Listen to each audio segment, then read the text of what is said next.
This is very By a landslide. By a landslide. This is a dangerous one for Jake.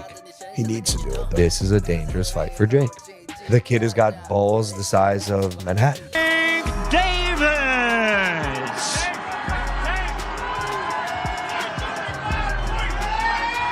135 pounds. Sparring and being able to see how good they are and knowing how good Tank is, it's actually going to be my toughest test to date.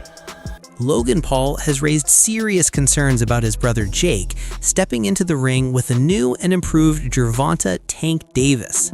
He's calling this fight dangerous, possibly Jake's toughest test yet. Logan says Davis has bulked up, evolved, and now fights with speed, precision, and ring IQ that reminds him of prime Floyd Mayweather. What once looked like a mismatch could flip the second they trade punches. That's why Logan admits he's worried for his brother's safety and career. Davis has been confirmed. Guys, this fight is actually happening. Jake is a plus 155 underdog going into the fight and taking the biggest risk he's ever taken. It's going to be on Netflix. Now, this fight I will watch. This one's crazy. Please give me the weight. Please give me the fucking weight. It's an exhibition. There is no weight. There'll be no guy. There'll be agreed weight. A range? Yeah, there'll be agreed weight in the contract. It has to be. For Jake to come down. Correct. What will it be? It'll probably be 195, maybe 200. Still. Bro, Still. how is that possible? I mean, bro, I did it with Floyd. You guys don't understand. Exhibitions are a real thing now. As long as people are watching, that's the metric. Yes. You know how tall? You know how tall Gervonta is? I think he's like 5'5". Not even. He's probably 5'4". Bro, okay, but look, you want to know what's going to happen in that fight? Because I'll tell you too. Tell us. Because I did the same thing. I fought a really crafty, much smaller fighter. His name was Floyd Mayweather. He's a young Floyd, protege of Floyd. In the prime, in his prime. Yes. Well, close, right? No, Gervonta's, I think he's still in his prime. That's what I'm saying. I would, bro. This is a different fight than you and Floyd. This is very By a landslide. By a landslide. This is a dangerous one for Jake. He needs to do it, though. This is a dangerous fight for Jake. Analysts are also questioning the weight factor in this fight. Gervonta Davis usually competes at 135 pounds, but some insiders think he might step into this one closer to 160. That's a massive jump, around 25 pounds heavier than normal, and could completely shift the dynamics. If true, Tank's added power and size could make this fight far more dangerous for Jake Paul. Davis, as we know, big exhibition coming up November 14th. We are going to do a live stream watch party for that. I don't know in what way, but we got to make it special. You guys know when I do these watch parties, they are insane. We want to have some guests. We may do a 24-hour. I'm not sure. Leave in the comments what you want to see. But we may be seeing the formulation of a game plan and tactics from this training footage from Gervonta Davis. And I think I may understand the key of what they want to do, how they want to go about it, and why Jake Paul might be in more trouble than I originally thought. What do I mean? The breakdown. Let's go. He is the star of Wade Concept. All right, so Calvin Ford, coach for Gervonta Davis, has been for pretty much since Gervonta started boxing. Sat down with Marcos over at Fight Hub. Shout out to Marcos for the footage, man. He's always killing the game with interviews and everything else.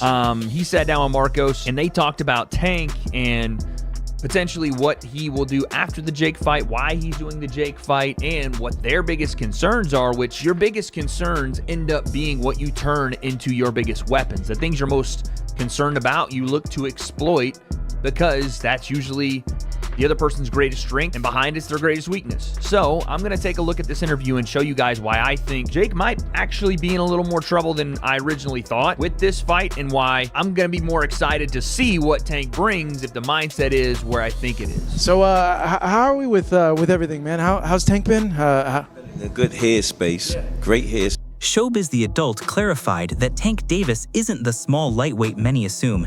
He's built like a powerhouse, compact, explosive, and muscular. That's why he generates insane knockout force, despite being shorter than most rivals. Showbiz explained that Davis's balance, control, and precision let him dominate even bigger men. Calling him small is a mistake. Tank fights in lower divisions, but carries the strength of someone much larger. Yield that type of weight. He's a bowling ball. He ain't a little guy like you guys say. The Tanky Wanky say he's a little guy. But I got more receipts. Do you guys remember 2 years ago against Mario Barrios to make 140? He was coming down in weight.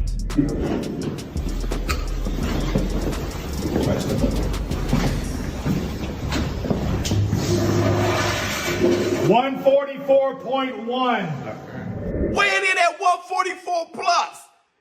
Huh? I even got more receipts for you guys. Remember against Ryan Garcia, right? You saw him stacking on snacky cakes and all kind of Skittles and shit, you know, for the all access with him versus Ryan Garcia. I think this was like episode 2 or something. It was hilarious. But he goes to the store and they have to weigh him. And in that store, he weighs 150 pounds. Okay, thank you. How much I weigh? 154. 154? Yes, sir. All right, weigh me one more time.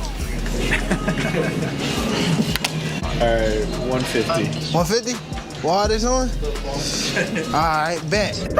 And then the most famous audio leak that the War Room made famous that we sent out and it went viral when Team Tank said that Gervonta Tank Davis walks around at 160 pounds. You ain't gonna never want to fight at 135 again. You will, but I'm saying. You can walk around like this. Walk around? Well, he get up big, man. British boxer Dave Allen took a more neutral stance. He admitted he wasn't a fan of Jake Paul's matchups with Mike Tyson or Julio Cesar Chavez Jr., calling them pure publicity. But he feels the Gervonta Davis fight might be different. As long as no one gets seriously hurt, he says, it's an entertaining exhibition that draws fans in. Allen admits Jake isn't a world-class boxer, but his fights spark conversations that keep boxing relevant, and people love seeing how far he can push himself. Thing with Jake Paul, I think he's a good area title level fighter, and that's a good level, like, and you can be proud of it. Do you know what I mean? Like, it's good. But the Mike Tyson fight I didn't like. The Chavez fight was just farcical because he's 10-11 years past his best, up 6 weight divisions. But less of a problem because Chavez wasn't in his 50s. Fighting the MMA guys, again, he's fighting people that don't do the same, that they're not even in the same sport. But while they're a bit older, they're still not in the 50s. So all that stuff, I won't really watch any of it. I think I've watched one fight against Tommy Fury, the only professional boxer in and around his prime years, and he got beat. But I think his area title level, I think he works really hard, I think he trains hard, and I don't think he's a bad fighter at all. I don't think he's a good fighter, but he's not a bad fighter. For his experience, he's not bad at all. But Gervonta Davis is a lightweight. So, by all means, if they make a few quid and nobody gets hurt, then great. But I certainly wouldn't be paying a penny to watch it. I think it's just absolutely ridiculous, farcical. Who wants to watch an exhibition? Gervonta Davis is in his prime years. Why is he wasting his time? Why is he having a rematch with the fella he got a draw with? Why is he not fighting? Why is he not going up a weight and fighting Lopez and Garcias and them fighters? Claressa Shields, however, questions Gervonta Davis's direction. With the Jake Paul fight ahead, she's puzzled by his talk of retiring soon. If Tank truly sees himself among boxing's elite, Shields argues, he should be fighting names like Shakur Stevenson or Teofimo Lopez.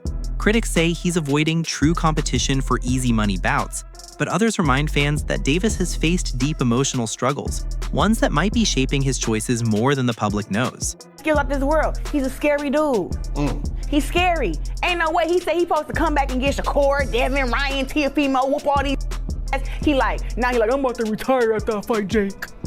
No, I don't let nobody talk about me like that. The way that Shakur disrespect him, the way that Devin talked to him, the way that Ryan, he already knocked out Ryan. The way that these dudes be talking, he supposed to come back and get them.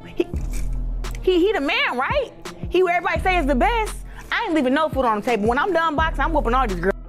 They all getting beat. You said you can beat me? Oh, okay, I'm gonna figure out a way to get you. Veteran trainer Robert Garcia also weighed in. He doesn't fault Davis for taking the Jake Paul fight, but questions the timing. Legends usually chase legacy fights before stepping into spectacles, he says. Davis still has big names left, Shakur Stevenson, Devin Haney, and others. To Garcia, this feels more like a flashy detour than a legacy move. By choosing spectacle before substance, Tank risks looking like he's skipping a chapter instead of writing one. I guess, but I don't know. What's your just take on the whole thing? I'm not very interested. That doesn't excite me. I know it's going to do really good numbers. I know they're making a lot of money, which is good for them, good for Tank, because in boxing, that's what everybody looks for. I think it's, the good thing is they announced it as an exhibition, which is, I'm okay with it. Everybody does it. Mayweather has done it. Ali did it. The only thing, my personal opinion is Tank, they all did it when they had already accomplished so much. They already did so much. Mayweather did everything in boxing and accomplished everything. Muhammad Ali did the same, and many others that have done it. I think Tank never gave us the fights that we really wanted, never really gave us those challenges. He never really challenged himself. He didn't give Rhodes that rematch, which he should have. Mayweather did it when he had a hard time with Maidana and Castillo. Right away, he did the rematches to prove everybody wrong, and look at what he did. He beat him clearly. So Tank should have done the same. He didn't. That I could criticize, but then at the end also, if you're making 30 to 50 million, I don't even know what he's making to fight, to have an exhibition against just Jake Paul, I would have asked. I would do the same. No one would say no to that. If I had one of my fighters get an offer to fight a big celebrity, a big YouTuber for $20-30 million, I would probably do the same. So I don't blame him. It's boxing. At the end of his career, 20 years from now, nobody's gonna care of how many belts. Meanwhile, Charleston White tore into Jake Paul's career, calling it entertainment disguised as boxing. He argues Jake's fights are stage exhibitions designed for views, not true competition. White insists Jake hasn't faced a real elite boxer who could test his limits, and if he ever meets Gervonta Davis, that reality will hit hard. Davis's timing, speed, and experience would expose Jake's weaknesses instantly. For White, views don't make legends, real fights do. And Charleston White gave his review and what he thought about the Gervonta Davis and Jake Paul fight. And what he said was, look, man, do not pick against Jake Paul because he didn't believe that any of the fights that Jake Paul have had to date really have been a real thing. And that the boxing world is looking for that great WHITE hype. And Jake Paul is going to be that guy, even though he really can't do it in a real boxing match. So he was basically reflecting and saying that he, the saying where they say, believe a half of what you hear, half of what you see, and none of what you hear. He adjusted it to say, don't believe anything you hear and anything you say, anything that you hear and anything that you see. And honestly, man, when it comes to internet boxing, YouTube boxing, and what people say is going on in the media, without a doubt, I think Charleston White is 100% right about that. Don't believe anything you hear. Don't believe anything you see. Wait to see how things play out, and ultimately everything will come out in the wash. Well, going into this fight with Gervonta Davis, I had my concerns about the fight because of the same type of reasoning that Charleston White used, except for mine is slightly different. I don't think that either one of these guys are going to try to do too much damage to each other. Number one, because if it's scripted, which more than likely to an extent it will be, Gervonta Davis is not going to put himself in a situation where Jake Paul is going to act. Still, not everyone thinks Tank can beat Jake Paul. Some analysts say weight classes exist for a reason. Tank's power dominates at lightweight. But moving up against someone who walks around near 190 pounds is a huge leap. Physics matter.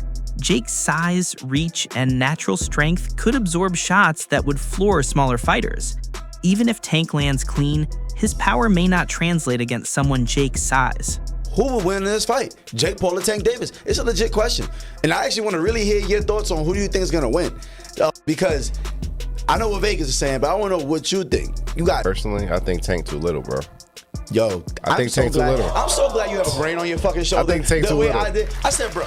I think Tank's too little. That's what I'm saying. That weight class is for a reason. Davis that weight class is for a reason. 5'5", 135 pounds. Jake Paul is 6 feet, 205 pounds. That's what I'm saying. Dog. He's too 6'1", little. 205. Everybody's like, yeah, bro, but Tank it only takes one good punch. Yes, it takes one good punch when you're about the same size. There's a 60, 70-pound difference in weight in these people. I don't think nobody puts the physics in mind. Jake Paul gets punched in the face by dudes 200 pounds with all their might on a weekly basis. A 135-pound puncher, bro. If y'all remember the Mayweather versus Conor McGregor fight, Conor walks around like 180 on the regular. He's like 5'9", 180. Mayweather's like 5'7", 145. That 30-pound, 20, 30-pound difference, bro. If you remember that fight, Mayweather was putting mittens on Conor. Guess what happened to Conor? He didn't hit the ground once. No. He lasted all 12 rounds getting hit with flurries. I'm talking about Mayweather was having his time. He's being cocky with it, hitting him with all kind of combos. And we're watching the last 3 rounds of that shit like, yo, knock him out.